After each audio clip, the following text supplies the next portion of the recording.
Conteúdo de marca. Os fundamentos e a prática do branded content. Ideias fundamentais. Branded content é o conteúdo que a marca gera com a finalidade de engajar e mobilizar os consumidores.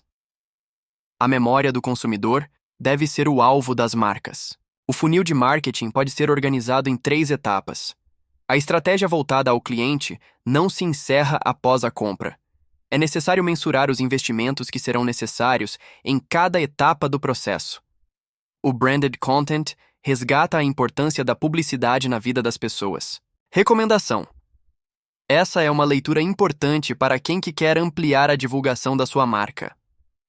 Leonardo Moura apresenta o conceito do branded content como sendo uma narrativa relevante, capaz de aproximar o consumidor de uma marca.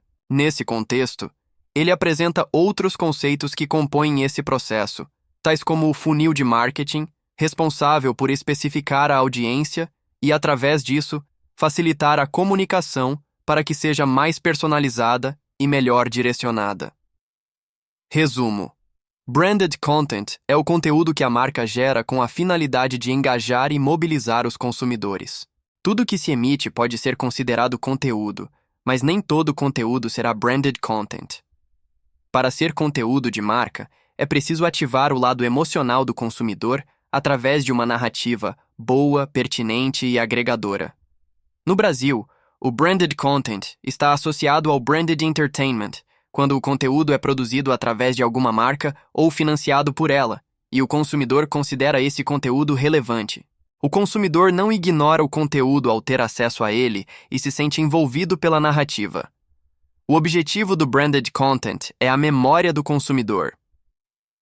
Para que a publicidade desse conteúdo apresente resultados favoráveis, as empresas não podem ter uma visão superficial dos consumidores. É fundamental que as marcas tenham um embasamento acerca das identidades locais. Deve-se considerar aspectos psíquicos, geográficos e culturais, por exemplo, para que a narrativa alcance a representação desejada. A narrativa precisa ser bem elaborada. É preciso definir se a narrativa será macro ou se será uma micronarrativa. A macronarrativa aborda um tema de modo geral, enquanto a micronarrativa faz uma abordagem desdobrada sobre um tema geral. Por exemplo, a questão da sexualidade humana é um tema geral, enquanto uma abordagem sobre cada classificação é específica. A memória do consumidor deve ser o alvo das marcas. Alguns fatores fomentaram essa atenção mais direcionada para o branded content por parte das empresas. Dentre eles, estão a existência de plataformas digitais como o YouTube, que possibilita que pessoas jurídicas e pessoas físicas promovam os seus conteúdos. A necessidade de aproximar o relacionamento entre as marcas e os seus consumidores. A exigência da nova geração de demonstração de valores por parte das marcas que consomem. O consumo moderno é movido de acordo com as perspectivas sociais. As pessoas cada vez mais consomem produtos que de alguma maneira representam os seus contextos. Dessa forma, as marcas que se preocupam em humanizar as relações, ao invés de compreendê-las apenas pela ótica operacional, têm maiores chances de realizar o branded content com sucesso. As narrativas audiovisuais são mais eficientes em gerar identificação com a audiência porque são complexas. O vídeo é a grande estrela das narrativas na era da publicidade atual. Isso porque esse formato amplia a possibilidade de identificação do consumidor com o conteúdo apresentado pela marca. Algumas empresas podem querer firmar os seus propósitos em tendências e modas sociais, o que pode ser mal compreendido pelos consumidores se a narrativa não for coerente com a marca da empresa. Isso ocorre porque hoje os consumidores exigem transparência das marcas. Não há mais espaço para fingimentos, a não ser que a marca, de fato, adote determinada representatividade como pauta. O funil de marketing pode ser organizado em 3 etapas. É importante definir quem é o destinatário da narrativa do negócio e quais os meios mais adequados para chegar até ele. Para isso, é necessário entender o funil de marketing. Essa estratégia serve, basicamente, para orientar o marketing ao grupo segmentado e específico de consumidores em relação ao negócio. O funil de marketing pode ser dividido em 3 etapas. O mercado publicitário costuma falar do funil de marketing, ou funil de mídia, forma de hierarquizar melhor os papéis de cada meio na condução e na tradução das mensagens. Base do funil. Nessa etapa são apresentadas soluções para os problemas das pessoas, problemas que muitas vezes essas pessoas podem nem ter se dado conta ainda. Nessa fase, são coletadas as principais informações dos consumidores em potencial, que serão necessárias para o próximo passo da jornada, com conteúdos mais direcionados. Meio do funil. Nessa fase começa a surgir o interesse pela compra. A comunicação precisa ser mais técnica, porque terá que responder às dúvidas do consumidor em potencial. Ponta do funil. É a fase da conversão, quando o consumidor potencial realiza a compra. Essa comunicação precisa ser detalhada sobre o seu negócio e assertiva, porque é o que fará com que o consumidor escolha a sua marca. A estratégia do funil de marketing aumenta as chances dos leads serem melhor orientados ao seu processo comercial e favorece o aumento de vendas, porque mais clientes são atraídos ao seu negócio.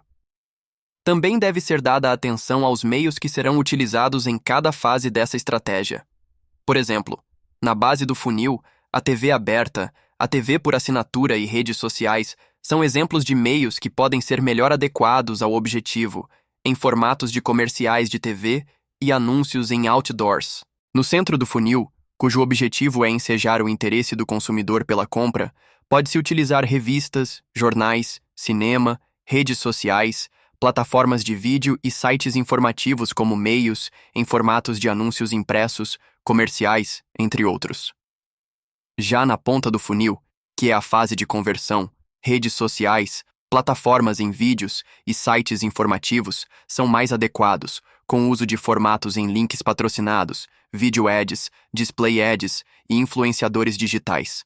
A estratégia voltada ao cliente não se encerra após a compra. A experiência que o cliente tiver com a marca será a melhor propaganda dela. Se a experiência for ruim, certamente influenciará no marketing do negócio. Por essa razão, é crucial que a marca se preocupe em oferecer uma experiência positiva aos consumidores para que eles não só retornem após a compra, mas também façam um papel muito importante, que é o de propagar positivamente a marca. Como a apologia hoje passa por redes sociais como o Facebook, ou até mesmo por sites como o Reclame Aqui, quanto melhor o sentimento das pessoas em relação às marcas, menos investimento publicitário será necessário para mudar ou construir determinada percepção. O escritor Philip Kotler, autor de Marketing 4.0, apresenta essa fase pós-compra como uma espécie de quarta etapa da estratégia do funil de marketing.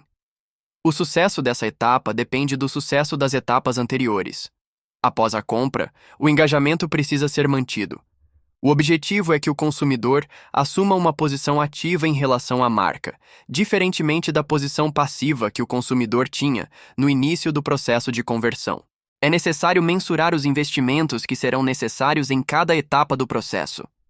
Para que todo esse processo tenha sucesso, é preciso alocar os recursos certos em cada fase. Isso depende de um acompanhamento atento a cada necessidade que apareça, para que sejam analisados os investimentos necessários. A atribuição dos investimentos por etapa e, em cada uma delas, os investimentos por meio não têm uma cartilha exata. Vão depender de um ajuste nas peças de um avião em pleno voo, ou seja, na calibragem da distribuição de verbas no momento subsequente ao lançamento de uma campanha, que é o seu acompanhamento. Na primeira fase do funil de marketing, é preciso que haja investimento nos métodos de divulgação do serviço para que o consumidor passe a saber da existência do produto. Na TV por assinatura, por exemplo, existem ferramentas que permitem fazer simulações de campanha de divulgação em diferentes canais, a exemplo da Kantar. Com ferramentas como essa, a marca consegue perceber qual o impacto total que alcançaria. O lead é o momento que antecede o momento da conversão, e é um momento muito importante na ponta do funil de marketing. Nessa fase é possível trabalhar com o custo por aquisição, que é a divisão do total investido pelo total de vendas. E também se pode utilizar a taxa de conversão, que é, basicamente, uma métrica que mensura os resultados dividindo as conversões pela audiência. O branded content resgata a importância da publicidade na vida das pessoas. Dentre as dificuldades encontradas no processo de funil de marketing, parte das empresas relatam que o centro do funil é uma fase complexa, porque cada vez mais as pessoas estão menos tolerantes a conteúdos de publicidade, o que dificulta o engajamento porque é mais complicado que o consumidor passe a desenvolver uma consideração pela marca. O branded content, quando analisado junto à estratégia de mídia, surge como uma forma de resgate à relevância desse conteúdo. Para isso, é substancial que métricas sejam utilizadas para avaliar se determinado conteúdo relevante foi realmente importante na tática. Exemplos de avaliação que podem ser dados é a observação do tempo médio que foi dedicado ao vídeo e do grau de interatividade e de alcance ou posts em redes sociais. Quanto maior for o sucesso dessas métricas, mais consumidores fiéis e possivelmente advogando por sua marca você terá, reduzindo assim os custos por aquisição em suas campanhas. Cada marca deve transmitir uma essência própria. É o que fará com que os consumidores sejam atraídos e passem a considerar o seu negócio e advogar para ele diante da concorrência. Por isso, o branded content tem um sério compromisso com a narrativa, pois ela é a responsável por fazer com que a marca faça apologia a boas experiências. É a narrativa que faz com que o consumidor se identifique com a marca e sinta que a marca o representa. Representatividade é o que todas as pessoas buscam. Sobre o autor. Mestre em comunicação social, Leonardo Moura atua há mais de 10 anos na criação de conteúdo para marcas no Brasil. É gerente sênior de inteligência de mercado e planejamento na unidade de variedades, na Globo, responsável por marcas como GNT e Viva. Também é autor de Como analisar filmes e séries na era do streaming e Como escrever na rede.